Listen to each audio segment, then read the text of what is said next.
Morse code your chord, Morse code your chord, Morse code your chord, Morse code your chord, Morse code your chord, Morse code your chord, Morse code your chord, Morse code your chord.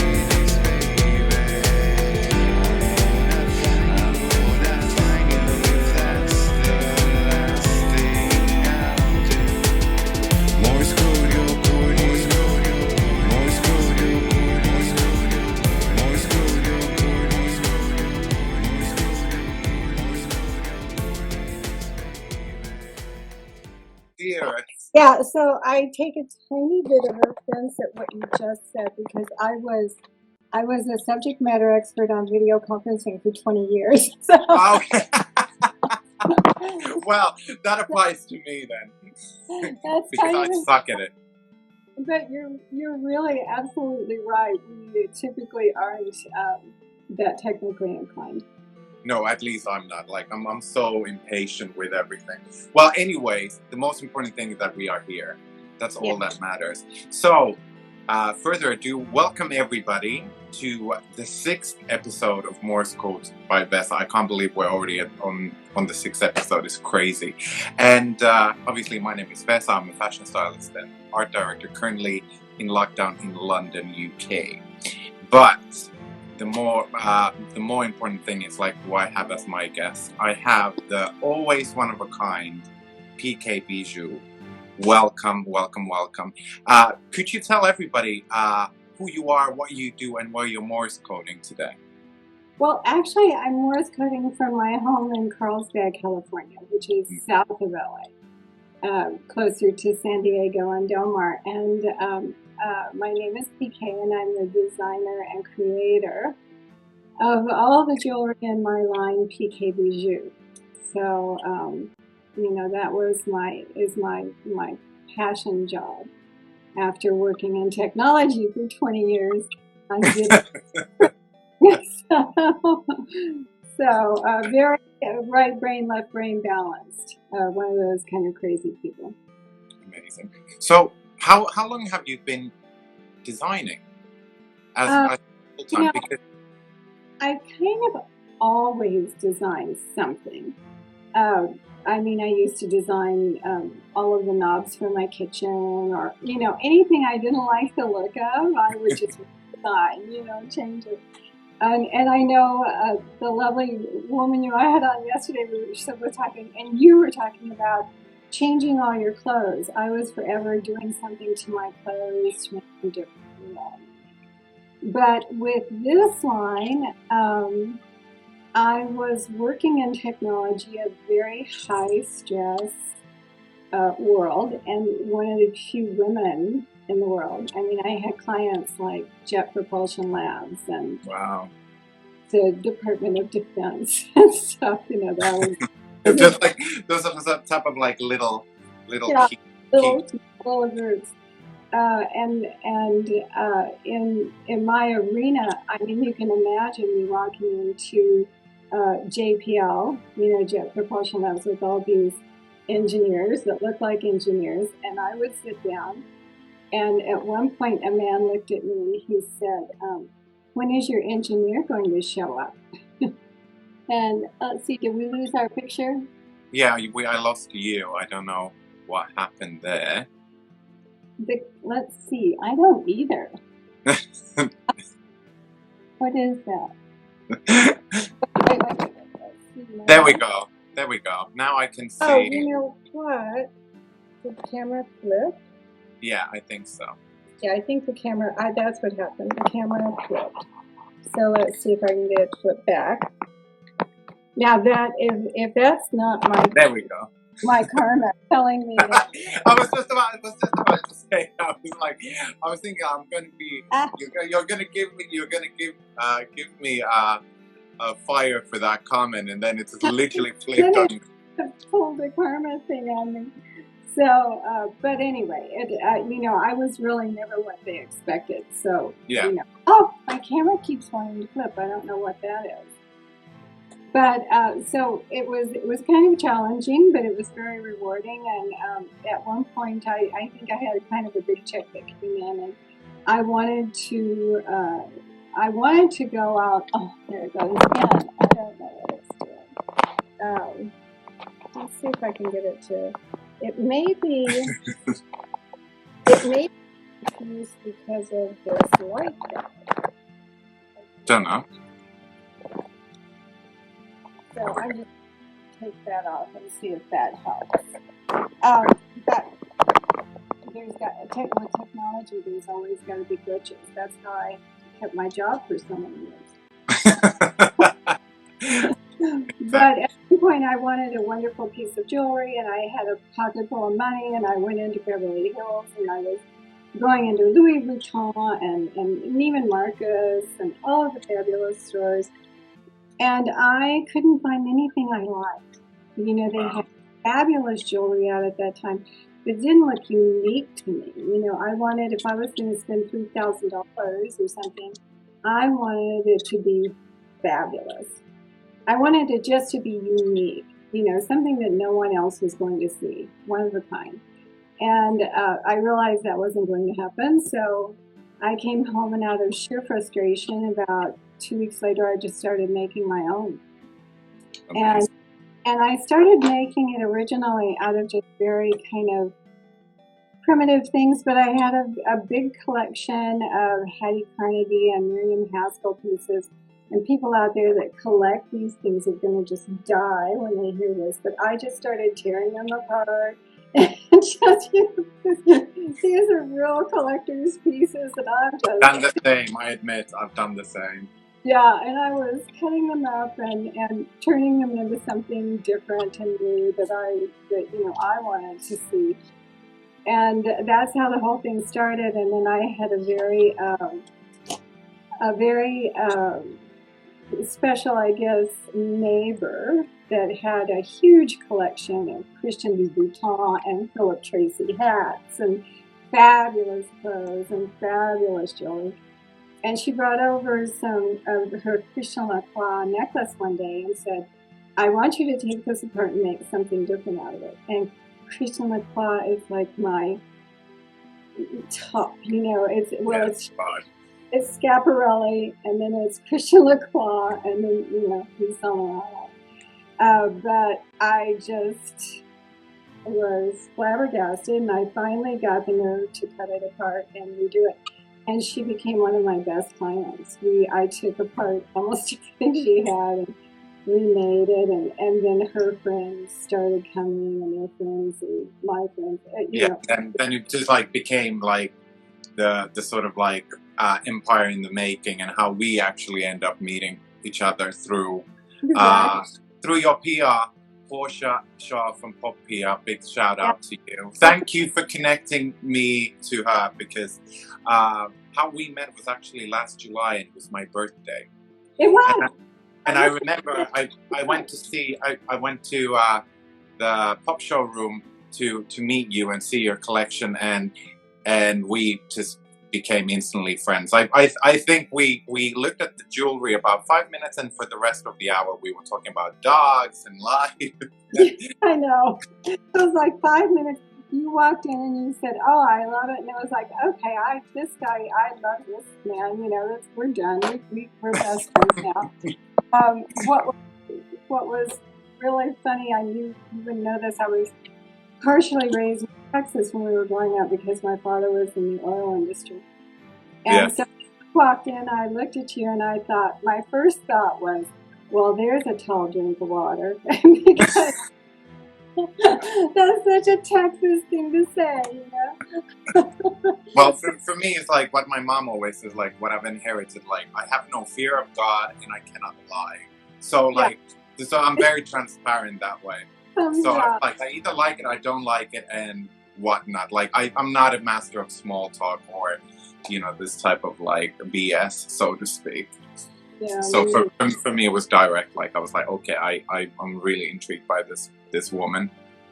Well, and I just love this man that, you know, came in with all the gorgeous, with the chain, and, you know, you just have a chic but natural look. You know, it's just that natural joy that people have. I don't know what it is. It's the it factor. and you got it. So Yeah, it's kind of like what I call the old school thing. It's like, especially now with social media taking over everything, and when people kind of have the tendency to fabricate something that what I always, thought is like the natural charisma in people and performers, and before the whole internet took over, it's like what we say, like the je ne sais quoi, when somebody enters a room and takes the room, that sort of old school glamour in the sort of sense. So I've always been a massive fan of that. And you definitely have the same thing as well. Maybe we are kindred spirits. Maybe I don't know. I should have lived in the 1920s. But on to before going back into the whole design element and stuff, things like that. Are you currently isolating by yourself or with somebody else? I'm isolated with a 4.5-pound dog. Well, that's better than being alone, right? Currently chewing up a dog necklace. She doesn't like. She'll use it when you get. This is my isolation. Oh my god, it's adorable. A little bit of her dog wing today. It's amazing.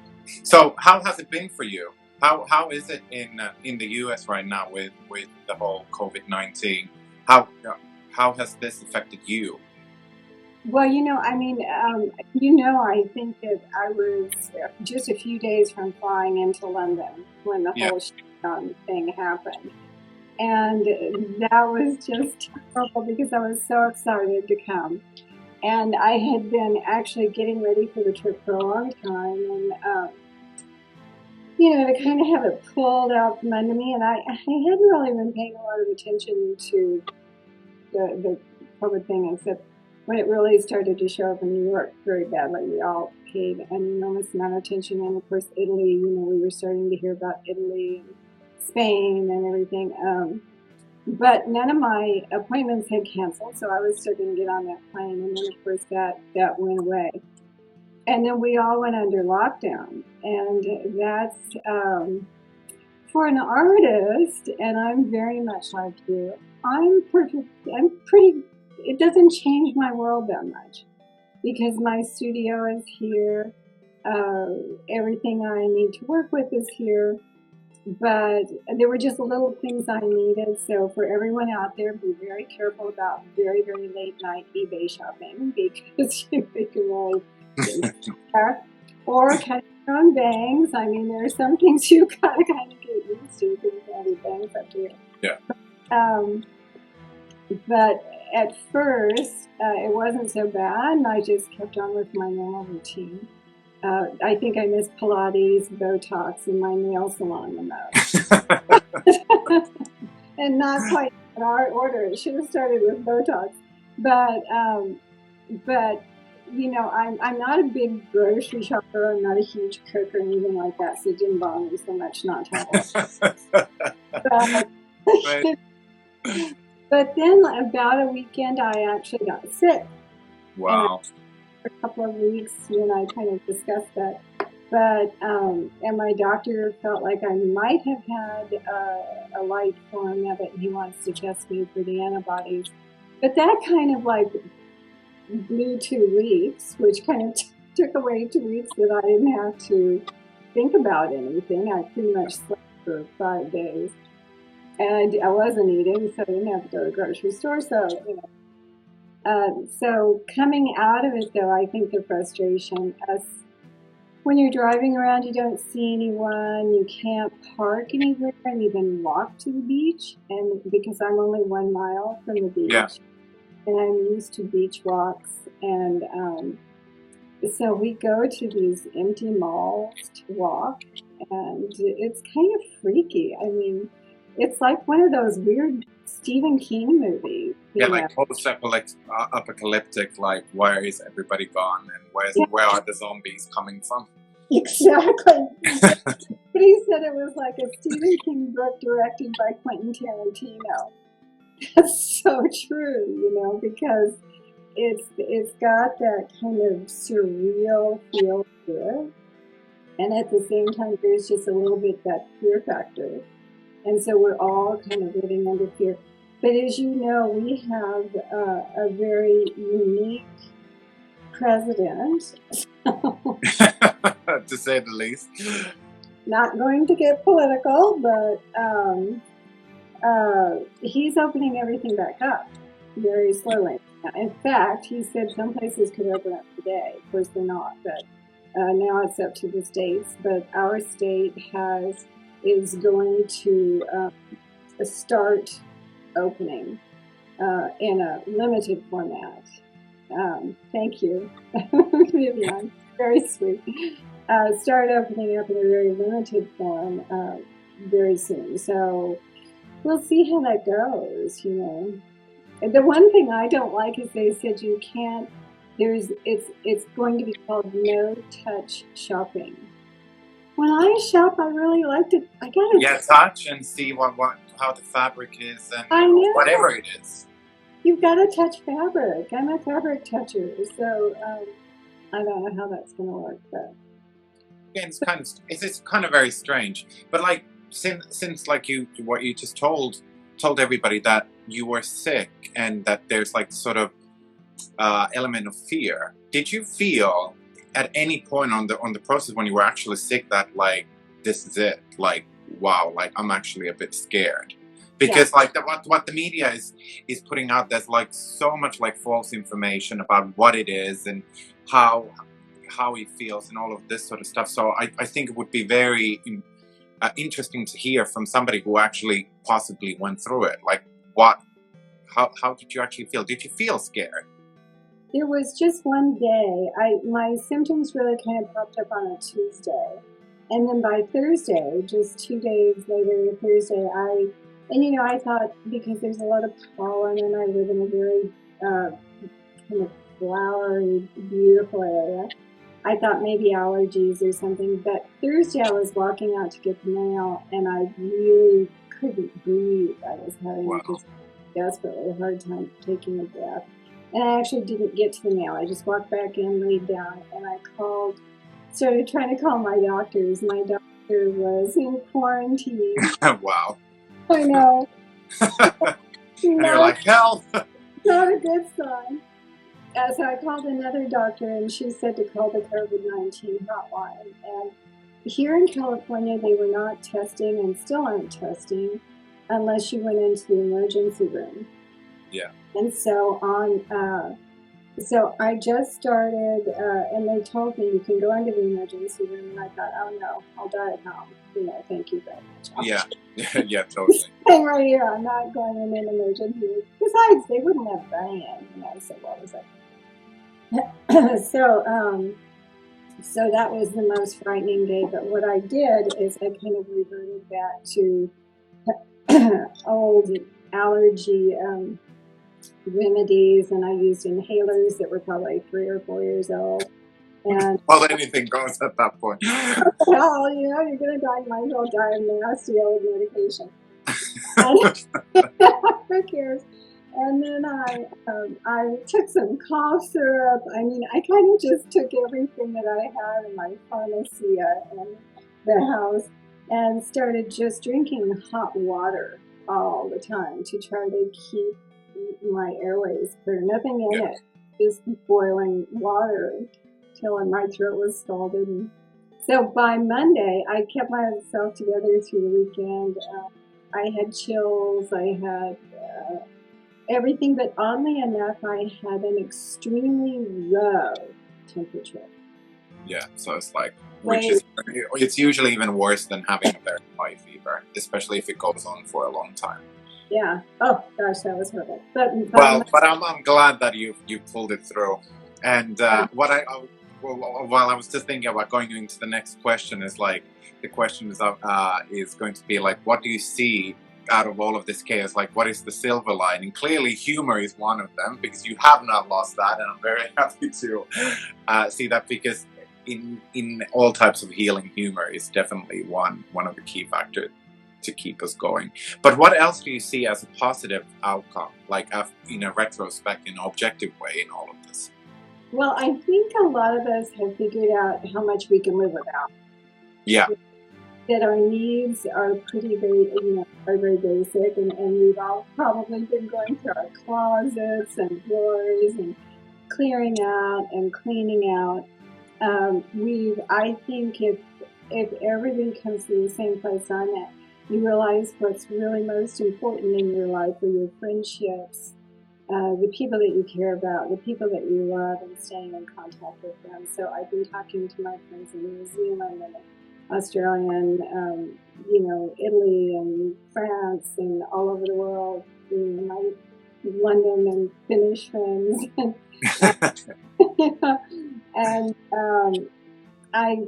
those are the jewels in your crown. Yeah. The things that are most important. So, I think, and two, we've always prayed for world peace, and the world is at peace. The earth is at peace, and people aren't warring right now. The religious wars have put a halt on killing people because this virus is going to kill enough. So in a very odd way, there's a peacefulness around us, that I would love to continue, but I know it won't, because we will get back to driving cars and, breathing water, but it's been, I think, a very nice break for the planet.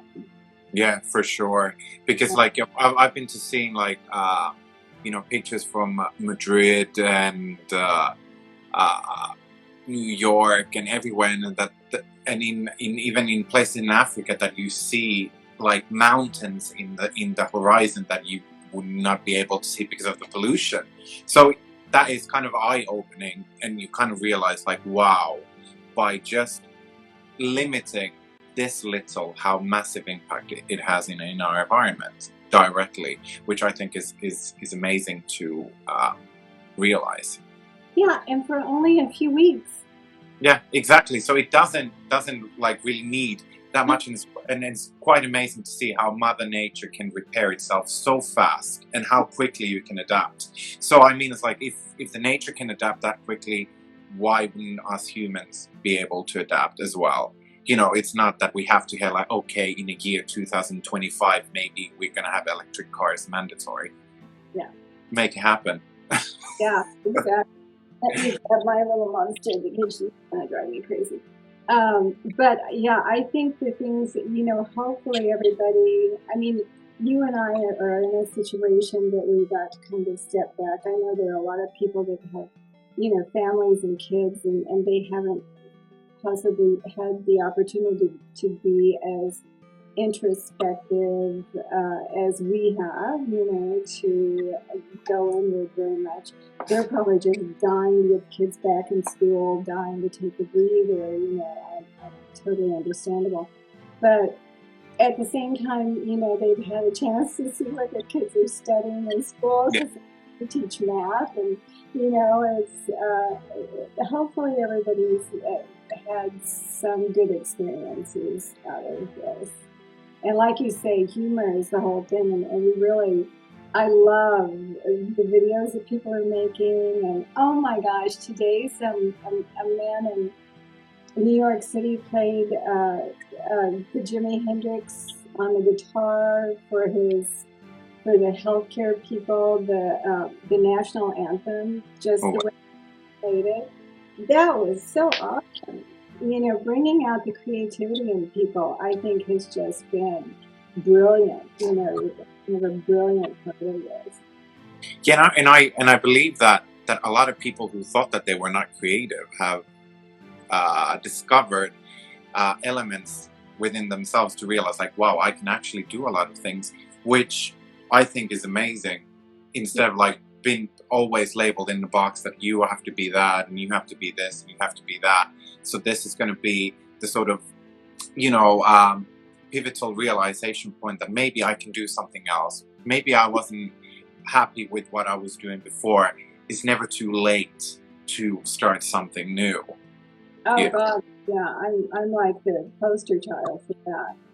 Same here. Even though like I'm still very young, but I feel like I'm like a cat with 9 lives. I've had so many different professions that didn't work out, and I had to reinvent myself, over and over again, from being supposed to be a painter and then be a ballet dancer and then a model and then a hairstylist, and the list goes on. But I think that's the best part in life, you have You're to. so talented, though. That's what's amazing. And you've gone through and explored all those talents, and I think that's where you and I kind of coincide a lot. I was a dance major in college, and then Wow. modeling from the age of 13. And I can tell you a quick story about being a dance major in college. You know how you do leaps across the floor? Yeah. Leaps across the floor. And I was in line and behind this one girl. And Michael Jordan, how he had hang time when he would go, he would just kind of stop for a second and dunk, this girl was leaping across the floor and she had hang time. She would leap and kind of stop for a second and then come down. I could literally see it, And when I went up and down. That was like the first semester, and I thought, I'm never going to be a dancer. I've got to change my major. It was just like instant like that. That's not it. And so, I went on to other things. Then I was an art major. That. Well, it's because of all of you people, if you're not familiar of PK's work, that the work is exquisite. I've used since I came across your designs, I've always just gone and request, like, I need to have to see what's available from PK. Yeah. Because I love the fact that it's not like that every person is going to have the same thing, and it's almost like every single piece, it has a story. It feels like it has a soul, so to speak. So it's something that definitely, if you haven't seen her work, you have to check it out and fall in love like the rest of the world. I wanted to go to that, like, who is that woman or that man you design for? I always design for myself. I mean, that may sound crazy, but I do. I mean, every piece I make, I think I'll never sell. I do, and then I'm a perfectionist and very OCD. So, I put so much work into everything. Everything has to fit perfectly. I articulate a lot of things, so they have to move correctly. They have to fit correctly. I mean, I just get kind of nutty behind it. That's why everything's one of a kind. I could never reproduce anything, primarily because of the materials I use. Are old, antique, magnificent, old war medals. I mean, I created a magnificent necklace on a beaver skull. So, Wow. But where am I going to find another beaver skull like that? I don't know. And he's only 16 teeth. So, so every piece I actually create for myself, and then I have to go through the process of letting it go. Yeah. And give it, and letting it go out into the world, so to speak. And honestly, I had such anxiety flying home from London the first time, because a bunch of my babies were left, with Portia and Pop, and I knew they were in very good hands, but it was like giving the children away. Well, I've been borrowing your children a lot. They've been on fashion school with me. Oh, everybody's been very good to me. Thank you. Yeah. So what do you find is, for you, the best part in your process of work? What is the thing that drives you? Like, from every day, like, do you ever come to a conclusion like, okay, now I've made that piece. This is the ultimate piece I've designed. What is the thing that pushes you forward? No, I never come there. It's strange. I don't know why, but I never run out of ideas. My mind is so crammed with things that I want to do and it's always stimulated by a piece of some kind, you know. I mean, even the other day I had another skull, and I'm not going to repeat to that not everything is made from a skull, but I had another skull in my collection of these oddities, and I thought, wow, that would make a fabulous choker, and so my mind started going on this thing. But everything I look at, you know, I think I could do so. I just am so stimulated by everything, and I never run out of ideas. And a lot of times I'll think, well, this is something that probably wouldn't sell very well, but then I find out it's just not finished. I go back to it and back to it and back to it until it's just off the charts fabulous, and then it becomes one of my favorite things. So, you know, who knows? Strange process. Yeah, but like we all have that. Like, for like I know what you're talking about. For me, everything is emotional. For me, it's like when people ask me, like, what is the story behind this, and why did you use that? I was like, I have no idea. You know, like for me, it's like how I feel.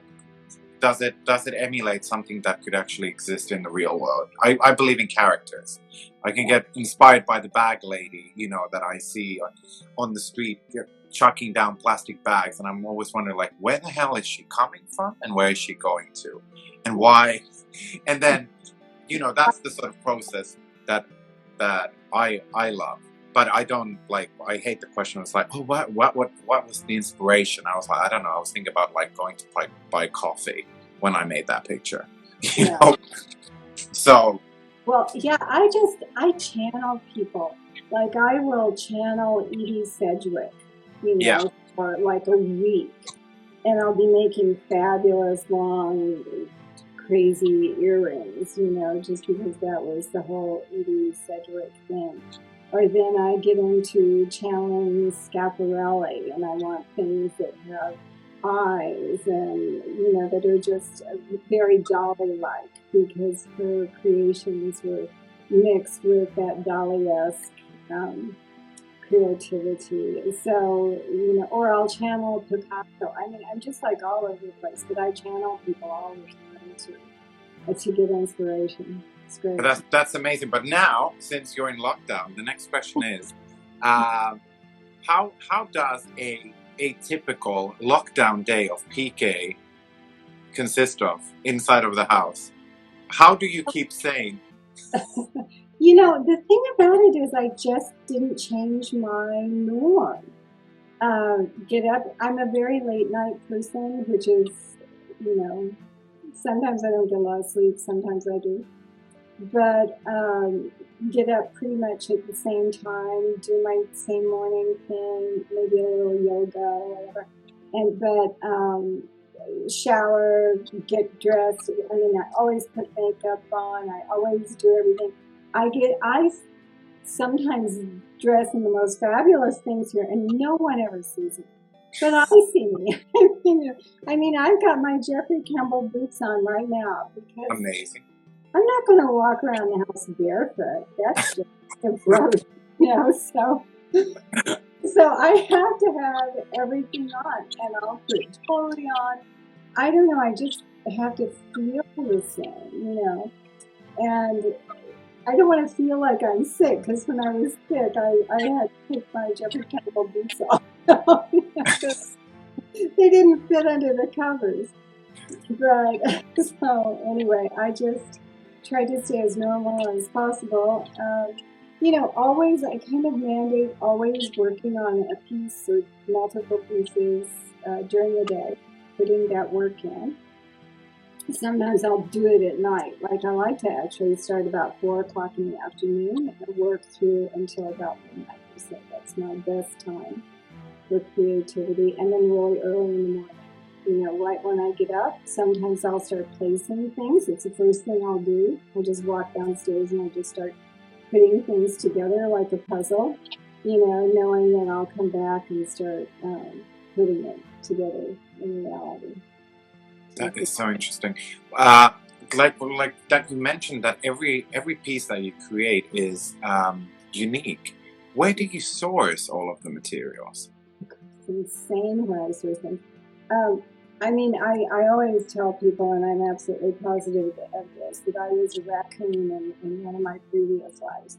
Because I roam. I love to roam around. You know, it's like, I gotta have it. I just roam. And that's the thing that's been hardest for me, because I can't roam around the antique stores, or even better, the hospice stores where, people's collections have come in. It's some of the wildest things you find in there.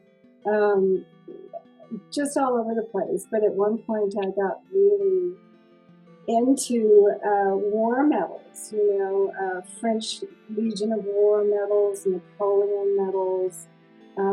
I've gotten on kicks of these fabulous 18th century French flowers, that just stuff. And at one point I found these by accident, little flowers with these tiny steel cut beads, just smaller than the head of a pin. And I put a bunch of them into a necklace that sold at a fair price. And then I realized that the pieces that I had used had actually been used in Austrian crowns. And they were absolutely priceless. And I sent the woman back a note, and I said, if you ever want to sell that back to me, I'd be happy to take it back. But she's still got it. So yeah, I'm sure she was like, yeah, I'm never going to sell this back. We are now closing in very fast. We've already been doing this for 40 minutes to the interactive part of the show, which is going to be the questions from the audience. I already have a lot of pre-questions that have been sent in. Now is still your time. Who is watching that? There's the question box. So please, ASAP, still send your questions in if you want them to be answered by me and the fabulous PK. But I am going to go to the first question that was pre-sent to me. PK, what is so far your personal biggest achievement, whether it was personal or professional achievement that you've managed to achieve? My biggest achievement, personal or professional? Wow, that's a really good question, because I don't think in levels of big and small like that. But I think my biggest achievement is my wonderful relationship with my stepdaughter from my second husband. She's just, a light in my life, and we stayed that way all these years, and I think that would be it. That's amazing. And I was hoping that you're going to ask something like that, because I believe that everything that we do, it becomes kind of pointless unless there's something that we can pass it on, whether it's on a mental level or as a skill set, and so on and so forth. That, whether it's, obviously I'm a gay man, I don't necessarily see myself having children, but I can see myself being an awesome godfather, maybe. Oh, yeah. Who knows? I always say never to. And I'm also an awesome godmother too. I to say that. So I never could have children of my own, but I discovered going through life that there were so many children in my life. I mean, I was really blessed to have a lot of children in my life, which was great. And I got to send them home every day and just participate in paying for college, but I didn't have to do the whole thing. So it actually worked out really well for me. But those relationships are the best. Yeah, they're priceless. Okay, the next question from the audience: how did you learn to make jewelry, or you just self-taught? Completely self-taught. The only thing I ever had that was possibly a lesson was I went to about a 2-hour knotting class for beading, to understand how to put the knots really close and tight, because there's nothing worse than having a necklace come apart and beads scattering all over the place. Yeah. And I don't do a lot of beading, but I do a lot of knotting. And I have necklaces that are completely knotted. Please do show. So- If you have them there, please show. I'm curious. I'm like a pro. I always like anything that shines. Yeah, well, this one, I don't know if everybody's going to my arse for a second, but this piece, I don't know if you can see the knots, but the whole thing is knotted with feathers. And this piece of it was an old piece that I then kind of embellished. This is Austrian from way back, 18. Oh, wow. Yeah, please. Knots. Yeah, it's like please, Miss Corona, just like go back so we can have PK in London. I need to use that necklace. And then of course, this is what I'm kind of doing a lot of right now. These kinds of pieces. I make all my own pearls. I use vintage Miriam Haskell caps, and I use freshwater pearls. And I sit and make the pearls myself because I just like I like the look of them better. And this, if you can see these pieces are some of those old. See how tiny those beads are? Yeah. Steel cut crystal, really delicate but fabulous. So that's two necklaces. Stunning. You notice that there was nothing really small. No, and that's what I love because like lately for the past 5 years, every single jewelry brand that I've come across mostly is like very dainty, very not in your face, kind of like jewelry that can be anything. And when I saw your pieces, I was like, hallelujah. And I just went like, I want this, and I was like, yeah, but you have to leave something for the other. So I was like, no, I'm gonna take them all because I'm gonna shoot them all. Well, it has to have a personality. I can't. I don't want to be bored. That's the hardest thing for me is boredom. Yeah, same. I can never 100%. And I don't like boring clothes. I don't like boring jewelry. Obviously, I don't. My hair is maybe a bit boring, but it fits me and it suits me. And so anyway. So this is going to be my question. What is actually an average price point of your pieces? The earrings can start as low as $425, and oh God, my dog found her toy. I hit it, but she's very good at that. $425, and something that has like one of these necklaces might be $1,200, depending. Yeah. They're all priced on the materials used. Yeah.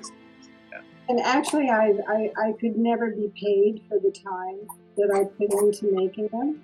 Yeah, because it can be whatever from. It would be, I would never sell a piece. It would be hundreds of thousands of dollars because I put so much. Well, that would be a good business, but it's just like, since but, it's like the crown jewels. Yeah, exactly. No, I try to. I take out my time and just charge for the materials, basically. Right. Let's take on the next question.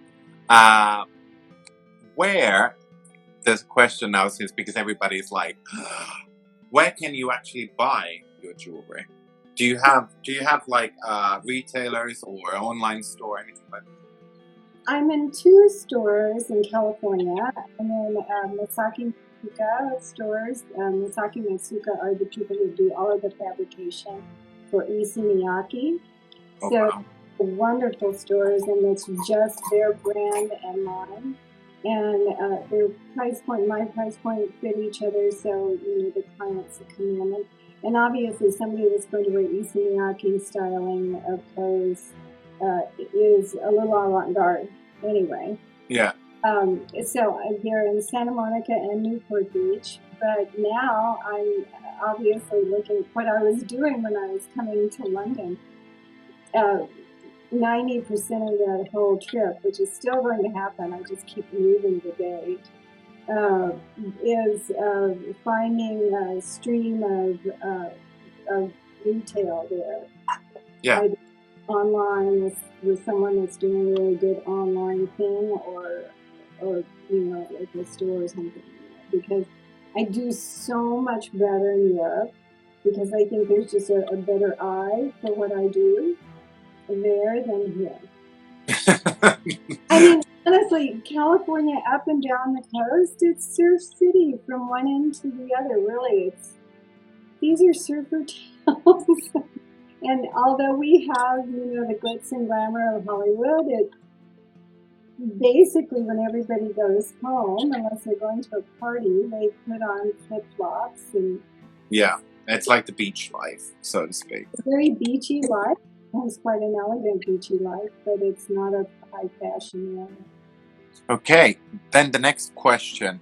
How do you see purchasing behavior in the upcoming months? Maybe it was covered and I haven't heard. So how do you see like that, your existing customer, or just in general, the business side of it? Like, since now everybody's lost their jobs and people are struggling with money and payments and so on and so forth. How do you see this affecting the business side of it? Well, I think you just kind of said it. I think the first thing that people are going to be concerned about are all the basics. Getting their jobs back, getting their financial flow back. We have to do a completely reboot, on our lives. Everybody does. I'm still coming to London as soon as I can, and I'm going to go through with all of my plans and get everything out there. And I think because we're all kind of chomping at the bit, when we get the chance to start promoting again, to start shooting again, I think everybody's going to jump on it. I don't think people are going to go in timidly. I think they're going to come out like a racehorse. But whether or not economically, I think economically sales will be down for quite a while until people start to, pick up. But I also think that there's a huge element of people out there that are just dying to shop. Yeah, of course, just like out of boredom. But do you see like that? You would adapt your creative process, like for example, doing some pieces that are, lower price point, or like even like, something that is reflecting the times. Have you planned on doing that? Everybody asks me that question, and I would love to. Here, let me have it. Oh, this is it. The glamorous dog thought. The glamorous store. $1. She has a full huge toy box of things. That was $1. It's her favorite toy. That people ask me that all the time, and to do that, I think one thing that I would love to do is a collaboration with a designer. Like, I would love to collaborate with Dries Van Noten or anyone, the way Christian Lacroix did, or any designer, and do a collaborative thing like that. To try, it's hard to explain. My jewelry is made up of such unique pieces. And that's kind of what makes it what it is. Yeah. The time that goes into it is just exponential. And I usually am working on 10 or 12 pieces at one time. I never start and finish a piece. I'm not good at making lesser things, because I'm not attracted to cheap quality. But I did when this whole thing started, I thought, I wonder if I could make something with with things I find in Walmart. Yeah. So I went to Walmart and I got some Sculpey clay, and I got some, little rhinestone things and everything. And I did make a pair of earrings, my Walmart earrings. That are fabulous. But again, I don't, I mean, they don't kind of resonate with my brand. But here's the thing, I worked on those for 2 weeks because they were never coming to the quality that I needed. So I ended up gold leafing them over and over and then putting so much work into them. So yeah, it's kind of not worth it. And I'm not really too anxious to mass manufacture out of Yeah. China. And if you want to do that, you really need to get into mass manufacturing. Yeah, but that's great because I believe that that's the way forward is to kind of go away from the whole mass production. So Yeah, you are right on the money there. hopefully. Before we still have 7 minutes, I'm going to ask you one question, and then we're going to go to the infamous quick fire round. So the last question is: what is going to be the first thing that you are going to do when this lockdown is over? My nails. Well, absolutely go to the nail salon. I'll get a manicure and a pedicure, and I'll call my housekeeper and see when she's coming back. That's the second thing. I mean, I just love her. Because I haven't when I was in technology, I never looked up, and so I've been on my own for quite a while, and I have a gardener that comes just once a month, and I have a housekeeper that comes a couple of times a month. And I always say that those two together equal one great husband. You know, the gardener fixes everything outside, Estella fixes everything inside. So, you know, I miss that. But, Amazing. so Okay. nails first, Botox, haircut, you know, Pilates every day. Yeah, fair enough. Okay, time for the quick fire round. So these are going to be like just you choose one or the other, or you know, as you've seen the previous guests, they can choose, or they've changed the whole answer. You know that everything is allowed. So let's go. Stripes or dots? Start. Blood red or baby pink? Say the first again. What was it? Blood red or baby pink? Oh wow, the red. Yeah. Dior or Chanel? Dior. Steak or fish? Oh wow, I mean, every now and then I get a feeling for red meat, but I do love salmon. Both, but mostly fish. It's just a periodic thing that I have to have red meat. I love cows and all the things that have feet and eyes, but still. Yeah. Fair enough. Pin heels or wedges? Heels. Yeah, wedges. I mean, platforms maybe no wedges, but definitely heels. Especially if I'm channeling Sophia Loren. You know that. Exactly. Bodycon or A-line? Wait. Oh no, body conscious. No way. Never been. I was like, do you even have to think about that? Oh my god. 20s or 60s? For age-wise? Age or decade. It's up to how you want to see it.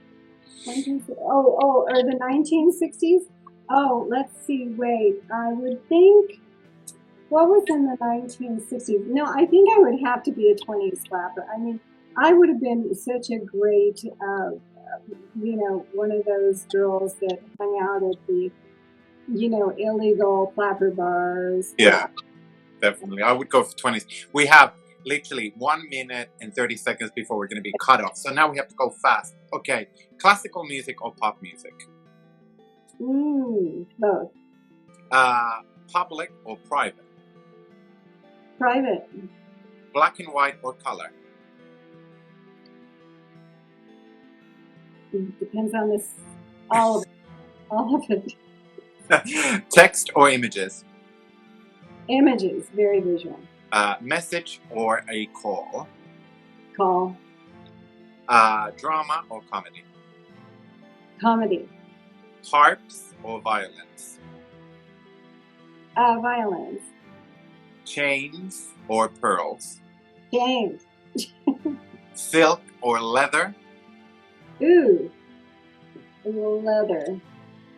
To vogue or in vogue? No. In vogue. Well done. And that completes the Morse Code by Vesa with PK Bijoux. We have 30 seconds. Thank you so much for brightening up all our days. Like, you know, this was amazing. Oh, Like, I can't thank you enough. well, I love you. You know that. And, you know, anything I can do with you, I'm always thrilled. Well, I'm so looking forward so we can get this lockdown done and we get you to UK, and then I need to come and visit you in US. I've never been. Oh, But God. thank you ever so much. And we're going to be cut off like literally 3, 2, 1. One.